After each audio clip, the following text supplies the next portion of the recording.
Good evening and welcome to the channel's studios here in London with your international news around the world in 5. 10 people have been killed and 35 others injured after a man intentionally drove into a crowd in New Orleans and fired a weapon during New Year's Eve celebrations. Police Chief Anne Kirkpatrick said the man drove a pickup truck very fast, trying to run over as many people as he could at around 3:15 in the morning. He crashed and then shot and injured 2 police officers. The FBI said in a statement that the suspect is now dead. One witness described walking past dead and injured bodies in the street. We had this event started at about 3:15. It did involve a man driving a pickup truck down Bourbon Street at a very fast pace, and it was very intentional behavior. This man was trying to run over as many people as he possibly could. It was not a DUI situation. This is a more complex and more serious based on the information we have right now. Russian gas has stopped flowing to EU states via Ukraine after a 5-year deal expired, marking the end of a decades-long arrangement. Ukrainian President Volodymyr Zelensky said that his country would not allow Russia to earn additional billions on our blood. Poland's government, meanwhile, said the cut-off was another victory against Moscow. The European Commission said the EU had prepared for the change and that most states could cope. Ivory Coast has announced that French troops will withdraw from the West African nation, further reducing the military influence of the former colonial power in the region. Nous pouvons être fiers de notre armée. In an end-of-year address, Ivory Coast's president, Alassane Ouattara, said the move was a reflection of the modernization of the country's armed forces. Separately, Senegal, which last month announced France would have to close its military bases on its territory, confirmed the withdrawal would be completed by the end of 2025.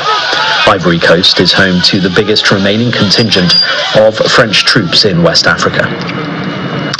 Blake Lively and Justin Baldoni have both fired competing lawsuits that ramp up a battle over allegations of what happened on the set of their film It Ends With Us. Lively filed a lawsuit in New York against the actor and his publicity team on Tuesday, alleging sexual harassment on the set of the film and a scheme to destroy her reputation.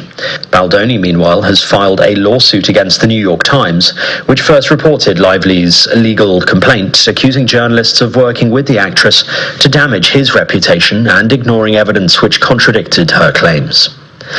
The world's richest man, Elon Musk, has sparked speculation after changing his name on his social media platform X to Kekius Maximus.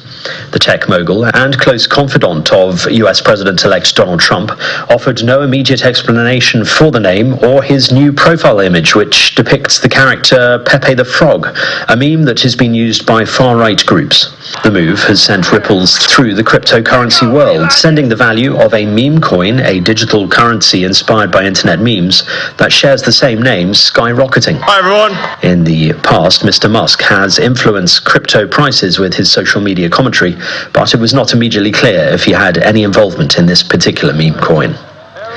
Investigators have finished extracting data from one of the black boxes from the fated Jeju airplane that crashed on Sunday.